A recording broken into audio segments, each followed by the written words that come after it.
Почнаа градежните работи за изградба и адаптирање на новиот планинарски дом на Пониква. Станува збор за поранешен воен објект, што пред неколку години беше преостапен на локалната самоуправа, а таа го вклучи во проектот Планински велосипедски рај.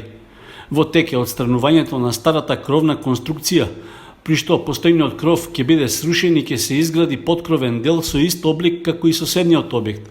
Со тоа ќе се добие естетска целина на околниот простор. Во дел од објектот ќе се изведе и подрум за поставување печка за парно грејење на пелети.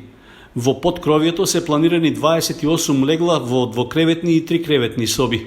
Фасадните прозорци и вратите се предвидени со ПВЦ браварија, а ќе се постави и термичка изолација.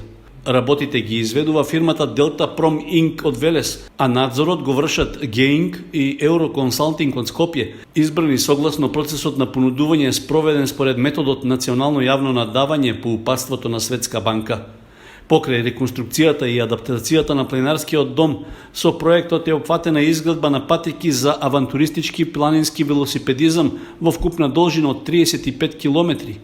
Планирана е изработка на интерактивна апликација за мобилна телефонија со податоци за планински велосипедизам. Според градоначалникот Илиев, се работи за важен проект што ќе го напреди туризмот во општината. Со овој проект значително ќе ги подобриме туристичките понуди, како што сега во моментот имаме скијање или рекреативно пешачење и така натаму, ќе имаме и стази за велосипедизам, што значи дека огромни се можности за привлекување не само на домашните туристи, туку и туристи од странство, и на вистина очекувам дека овие стази ќе бидат, велосипедски стази ќе бидат многу интересни за љубителите на велосипедизмот. Понатаму, сега моментално се наоѓаме на стазата Тројка, преку форумот на заедници. Според договорот за реализација, изведувачот има обврска градежните работи за проектот за реконструкција и адаптација на планинарскиот дом на Пониква да ги заврши во период од 1 година. Сдруженијето за почист воздух Грин од Кочани реагира што паралелно со актуелната ситуација во државата поради епидемијата од COVID-19 продолжува и деградирањето на животната средина, особено со чадот што повторно се испушта од фабриката за хартија Paper Mill. При тоа оценуваат дека и покрај преземените мерки досега и поставувањето на филтри на фабричкиот оџак, состојбата со загадувањето на воздухот не е подобрена. Како доказ испратија и своји фотографии што ги направиле во изминатите 2 дена.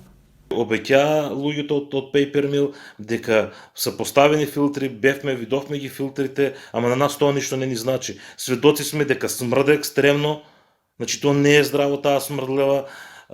Сведоци сме дека се загадува, дека чади, извесно време се подобре, после некое време па си почне да си чаде, еве сведоци сме на црн чад.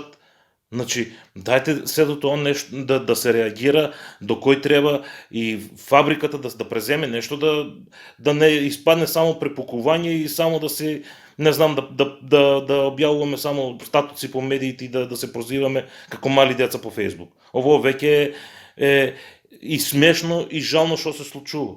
Николов додаде дека членовите на Сдруженијето Грин и воопшто граѓаните не се против работењето на Paper Mill, но побараат да се почитуваат законските одредби и условите што се пропишани во издадената еколошка дозвола. При тоа тој потсети дека неколку пати досега беа организирани протести пред кругот на фабриката, од кој последниот беше во средината на февруари, но досега состојбата со загадувањето на воздухот не е променета.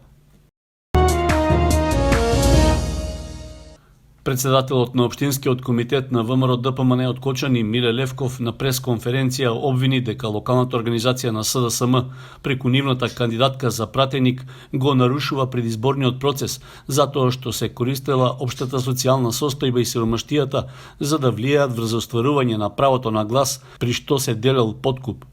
Со кривичното дело подкуп при избори и гласање направено инкриминирање на активното подкупување кое се состои во нудење, давање или ветување подарок или друга лична корист на лице со избирачко право со намера да се придобие да го врши, да не го врши или да го врши избирачкото право во определена смисла. Токму тоа што е опишано во кривичното дело се случува пред очите на кочанската јавност. Имено, директорката на Фондот за здравство во Кочани и кандидат за пратеник од СДС Марија Ангелова деновиве дели брашно и зејтин на гласачи во Кочани. Дополнително, СДС прават списоци за гласање со тоа што ги лажат граѓаните од социјално ранливите групи и им ветуваат дека ќе добијат помош ако се запишат во нивните списоци. За бедата да биде поголема, Општинската организација на СДС во текот на вчерашниот ден започна и платена кампања на Facebook со сликите на која директорката дели помош, што значи дека СДС плаќаат пари за граѓаните да ги видат сликите како се дели помош на сиромашните. Левков заклучи дека борбата со пандемијата СДСМ ја претворил во партиска кампања и изговор за делење изборен подкуп и правење списоци. Писмена реакција на пресконференцијата на ВМРО ДПМН пристигна и од Општинската организација на СДСМ од Кочани. Во неа, меѓу другото, стои дека подкупот е стратегија на ВМРО ДПМН, а уценувањето, заплашувањето и условувањето начин на кој сакаат да управуваат во секоја пора во општеството и затоа не можат да сватат дека двете партии не се исти. Ние како партија организиравме акција, а единствена цел ни беше да им помогнеме на социјално ранливите категории и стоиме за таа одлука. Нам не ни е понижување да го посетиме, слушнеме и да го разбереме, како и да му помогнеме на секој граѓанин. Ако за ДПМН социјалниот пакет е за смеење и подценување, за некои граѓани е неопходен. Жал ни е што на ваков начин сакаат да ја искриват сликата пред граѓаните. Ама едно е точно, ние се грижиме за нив, а тие се трудат на секаков можен начин да го изложат поединецот на штета и ризик, само да бидат во потрага по политички поени. Во тешки времиња, кога сите сме засегнати, особено најранливите социјални категории, солидарноста, хуманоста, пожртвуваноста се карактеристики кои ги красат луѓето. Секој еден кој ќе се дрзне овие вредности да ги оквалификува поинаку, треба да се преиспита себе си каков човек е. Искрено подадена рака и помош не е политичка кампања, туку возвишена особина на добар човек. Сепак се сведува на перцепција, според нив мито, според нас помош. Стои меѓу другото во писмениот одговор на Општинската организација на СДСМ Кочани. Штипската клиничка болница деновиве ќе почне со онколошка терапија за пациентите со малигни заболувања од целиот источен регион. Директорот на клиничка болница Штип Ален Георгиев изјави дека го чекаат списокот на пациенти од клиниката за онкологија за да стартуваат со оваа работна задача која им е доделена со цел пациентите од овој регион да не патуваат во Скопје за примање на таблетарната и субкутната терапија. Георгиев посочи дека засега се далеку од терапијата за зрачење на пациентите, бидејќи се уште не е готов бункерот за акцелераторот. Акцелераторот се уште не е донесен и не е ставен во функција.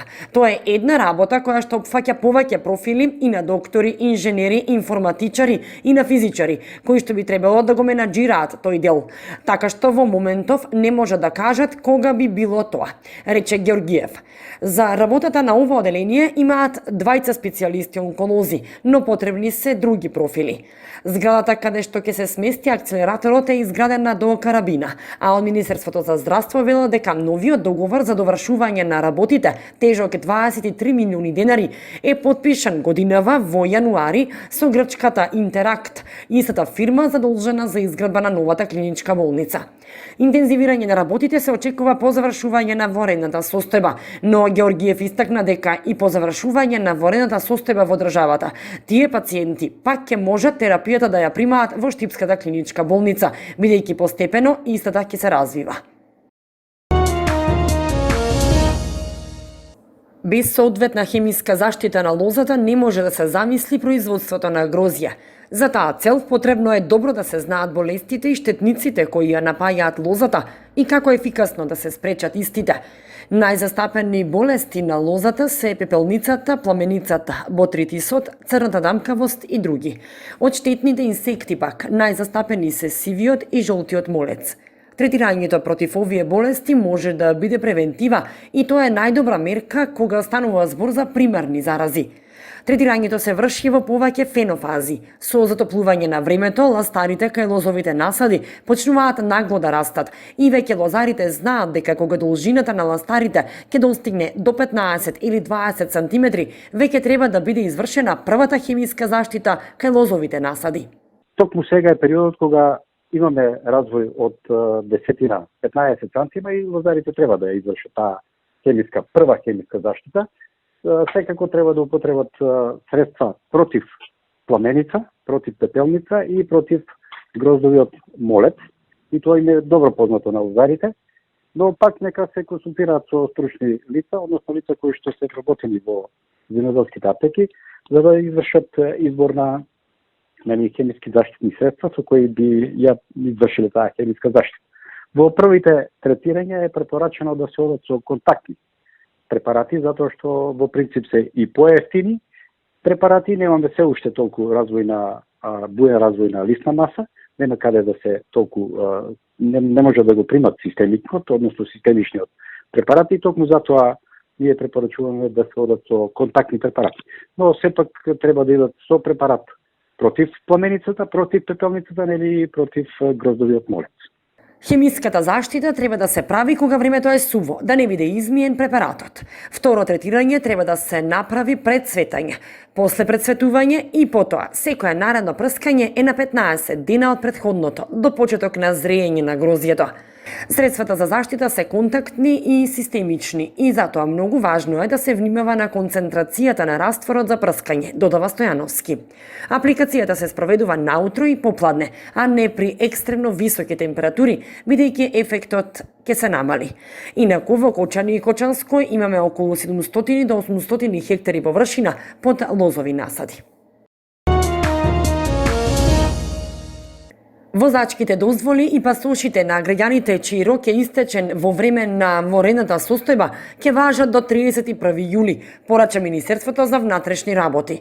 Во дописот на Министерството за внатрешни работи се вели дека ова се базира на уредбите со законска сила на владата од 12 мај за продолжување на важноста на документите со изминат рок во услови на воредна состојба.